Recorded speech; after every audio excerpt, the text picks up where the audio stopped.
What? Okay, so what we're going to talk about now, another tactical practical, so let's get focused here, is what to do if your ads are not breaking even. This is probably one of the most common questions we get. And of course, people want to know what to do if you're losing money on ads. And we don't want you spending and spending and spending and spending and spending and just being in the hole. We want to get you at break even or profitable as quickly as possible. So I'm going to share this document that I have and show you some of the KPIs, the key performance indexes of what to look for when if you should turn an ad off or not. So I'll tell you exactly what to look for and what to do if your ad is not profitable. So I'm going to share my screen. And maybe if you want to add it, maybe I'm just stating the obvious here, but one of the best things you can do is just make sure you're selling a product, right? Because I do Oh, feel for sure. that's something that sometimes people miss, but and we've obviously talked about this, but Yeah. hello, a lot of the times in the past, if you've tried running ads before, it's because you're running it to an email, like to a freebie, Yes. right? Yes. Okay. Yes. So this is based on the assumption that you're following and setting up the campaigns Mhm. exactly like I said. Sometimes it happens. So I have here, you can see, sometimes it happens that they're not break even right away. They are losing some money. You might be getting a few sales, but they're not break even. And that's totally normal. And sometimes that just happens. So I think in the first couple weeks of your ads journey, you want to think of it as like you're just experimenting and you're testing, and it's going to take some time for some people. Some people are break even and profitable right away. You won't know until you try. But for some people, it takes some time and some testing to hit that point where your ads and your ad copy and your audiences and everything are all meshing really beautifully. So um, what do you do if it's not profitable? And when do you know when it's time to turn off a campaign? Okay. So I have these things. I'm going to just zoom in so we can really see it here because it's a little bit text heavy. But this, if you follow this exactly, you will not waste a lot of money. Okay. You will really minimize the damage to like your bank account. And there's not going to be a lot, but you can see here it says if after 24 to 48 hours, so we don't let this go weeks and weeks and weeks without doing anything. So 24 to 48 hours, if your ROAS, so that's your return on ad spend, okay? And this is according to your third party tracking, not Facebook's reporting. Again, if you didn't watch the video on third party tracking, you need to go back and watch that and set up your third party tracking because you are going to be doing this based on that data, not Facebook's reporting. Okay, so hopefully we're super clear on that because if you're doing it based off Facebook's reporting, it's going to all be for naught. So if they are 0.25 or lower, okay, you're going to turn that campaign off. Okay, so that's one that you will just kill if after 24 to 48 hours. I usually like to wait 48 hours. I wait a little bit longer. Um, but if you are seeing that it is 0.25 or lower, you're going to turn it off. It's unlikely that it will get better with time. Can I Okay. Some clarify campaigns, something? I'm so sorry to interrupt you, but I just want to clarify for those who might not understand like what that means by being 0.25 or lower. yeah, That's like so normally you like to like spend $1 and get like $4. So that would mean your ROAS is 4x, right? Because you're getting that's like four really times good. Yeah. you're right, it's really good. So like $1.50 is really good, right? But I just want to clarify that like that point two is like that would be as if I spent $1 and I lost 75 cents Yes, for every exactly. dollar. Okay. Okay.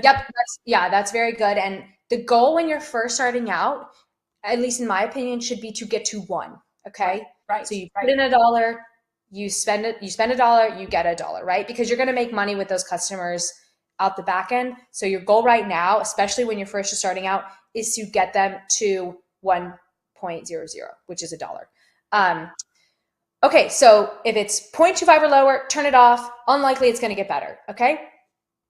If after 24 to 48 hours, your ROAS, and again, this is based on your third party tracking, are showing anywhere from 0.26 to 0.75, you're going to keep it running for another 48 hours. Okay. So you're going to give it a little bit more time and see if it's improving or getting worse. So let's say you launch your ads on Tuesday. By Thursday, they are a zero point 0.5. Okay. So they're not in the 0.25 or lower. So you're not going to turn them off. You're going to give it another 48 hours. So let's say, so it's Thursday. So you're going to give it till Saturday. Okay. And if it's Saturday and they're now 0.75, you're going to keep them on, right? Because they were zero point 0.5 and now they're 0.75. So they're getting better, which is great. That's great news. Okay. If it's Saturday and it went from zero point 0.5 to 0.3, you're going to turn them off. Okay. because that means it's getting worse and it's likely it's not going to get better. Okay. So you're going to give it a little bit of time. Again, that's just another 48 hours. We're not waiting weeks for this to like get better. If it's getting better, keep it on. If it's getting worse, keep it off. Okay. Is that clear so far? Yeah, super clear. Okay. This is why I think it's helpful to see this document because it's just Yeah. grid. This stuff, I can't even tell you guys, we got to pay tens of thousands of dollars in mentorship, like with coaches who are good at ads to teach us. So I'm so happy we're sharing this because it's such valuable information for people. Yep. It's really helpful stuff. I mean, I knew none of this stuff either. So Yeah. And you were good at ads when we started, you know? Yeah. Yeah, I think so. But this is just helpful to know, like to even myself, I use these all the time to like when I first launch an ad, I just look at this and just follow it. Okay, so if after 24 to 48 hours, your return on ad spend is getting 0.76 to 0.99, still keep it on and monitor the performance over the next couple of days. Okay, so you don't need to watch it as closely because it's likely it will break even soon or even become profitable. Because if it's doing that well right from the start, that means it's probably pretty good, right? And you still want to watch it. And you're going to want to be monitoring your ads all the time. But this is one that you don't need to be, I would say with number 2, you need to be watching it pretty closely to see if it's getting better or worse. With this one, it's pretty likely that it's going to get better, if that makes sense. Okay. And then once your ads are at 1 or higher for 3 days straight, then you can scale. Okay. You don't want to scale if it hits 1 for 1 day, right? You want to make sure it's consistent for several days and then you can scale. Okay. And I'm going to show you, I have 4 methods of scaling in another video. I think that's going to be the next video.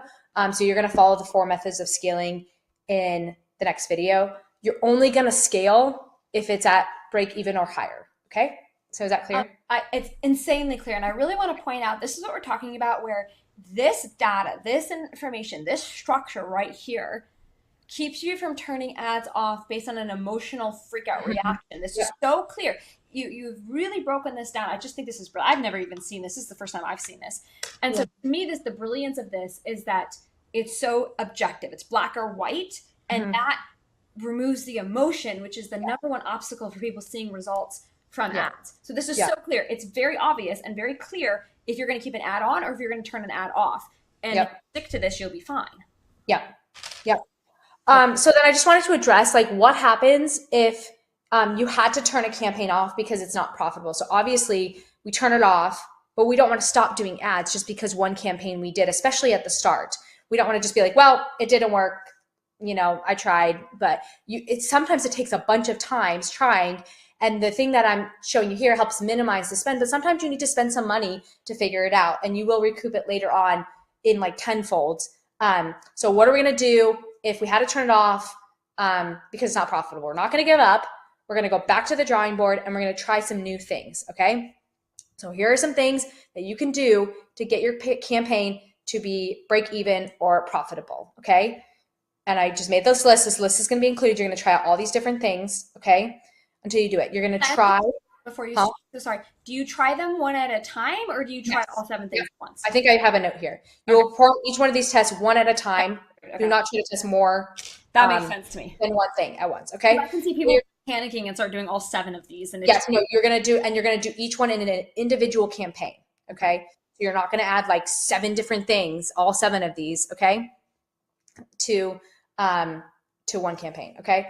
So I showed you in the last videos when we were setting up and I'm doing the audiences, we were going to do, let's say you were doing a 1, a 5, and a 10%, okay, for your lookalikes.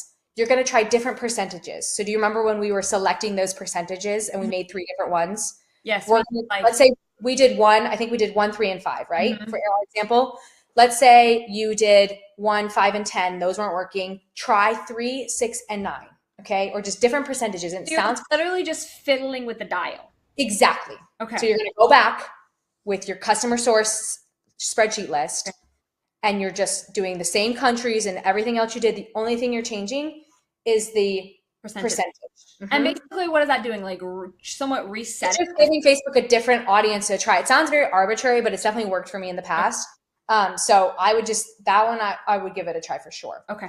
Because it's just giving a different audience pool, right? And sometimes you have to find your sweet spot. It's almost like jolting it, like a thing for like cardiac arrest. Like you just And then they're good. Okay. Okay, so let's say you were using your customer list for your lookalike. Maybe try your email list. Okay. Okay, so let's say your customer list wasn't really working. Try your email list because sometimes I've seen where the email list. Usually, I think the customer list works better, but for some people, I think the email list could work. Okay. Or you can create a lookalike of people that have interacted with your Facebook page or your Instagram account. That also has worked really well. And we'll put a YouTube video on how to do that. Yep. Perfect.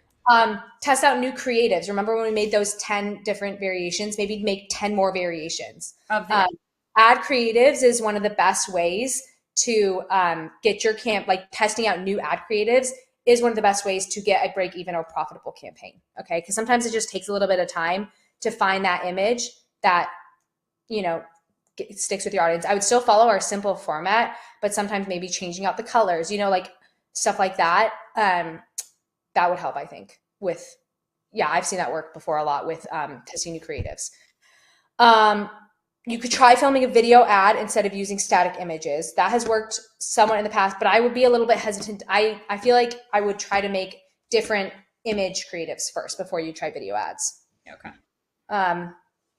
Now, I showed you in the last video that we're going to use dynamic creatives, okay?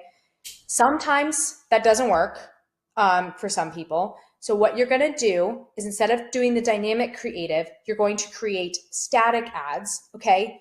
And so what you're going to do with that, and I can maybe film a separate video on how to do this because I explained it a little bit here. But what you're going to do is instead of having one ad with the 10 variations in the one ad, you're going to create 5 separate ads with 1 image per ad. That makes sense.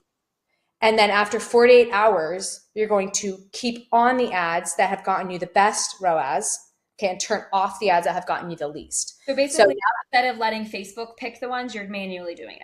Exactly. And sometimes that works better for some accounts. And again, I just gave all these options because these are things that I have seen work amongst different industries and like different ad accounts, if that makes sense. Yep. So these are not necessarily things that we're personally doing, but I've seen them work for other people. Yep. So I gave them as options. So with that one, you're going to have 5 different ads, and then you're going to be able to see with your third-party tracking which specific ads are getting you the sales. Versus with the dynamic ad, we just had the one ad and we were letting Facebook pick, so we couldn't really see which one. Okay. Then try to expand your interest targeting. So maybe if you were trying to get to 25 million, maybe you try to get it even up to like 50 million. Okay. Because broad and large is better. And then lastly, and this one this one can work, or I don't know, this one I feel like is probably the least effective is the ad copy. Weirdly, I feel like I've tried to like fiddle with ad copy a lot, and like I feel like that makes the least difference, but it could be something that would work for you. Okay. Yeah, especially if your ad copy like really sucks and you work on it and it gets that like that really. Yeah, I think I've seen it work less, but I could see why it would really work to get it. It might work less for us too. It's just because we have good copy to begin with. You know what I'm saying? That could be why. Yeah, because we've been doing this for so long, we kind of know what works and what doesn't. Yeah. But that definitely is something that I think you could try. Okay, so these are 7 different tests that you can do to get it to break even. So we're not just saying, well, I did what Rose said and it didn't work, so we're turning it off and we're done with ads. We're not doing that. Okay, we're not. We're gonna make this work, and we're gonna try out all these different tests, and we're gonna follow the KPIs. So we're turning off ones that are not working, so we're not losing money, and again, you will perform each of these tests one at a time in a different campaign, okay? So first you're gonna test expanding your interests, for example. That doesn't work, then you're gonna go back to the drawing board and maybe you're gonna make 10 new ad designs, okay? And again, like I mentioned in the walkthrough videos, you're going to launch your new campaign at 6 a.m. the following morning. So again, emphasis here is on new campaign. You're going to make a totally new one with your one change, okay? And then schedule it to go at 6 a.m. the following morning. And you're not editing your old campaign. You're not editing your old campaign. That's just a waste of money. You're turning that old campaign off and you're making a completely new one. Yep. Okay. Is that clear? Something that I'm thinking, it's super clear. And what I'm thinking is some of you guys may be business owners and you have people on your team who do ads, or you have an agency who runs your ads for you. This is a really good SOP video for them to watch too. This is so clear. Like you said, it's the clear KPIs of what to do and when to turn off and what to adjust. A really good resource for business owners who aren't even doing it. You can just give this to your people and say, hey, this is what you need to be changing. So this is overall very helpful video, I think. Oh, great. Okay. That's good. Well, all right. Next video.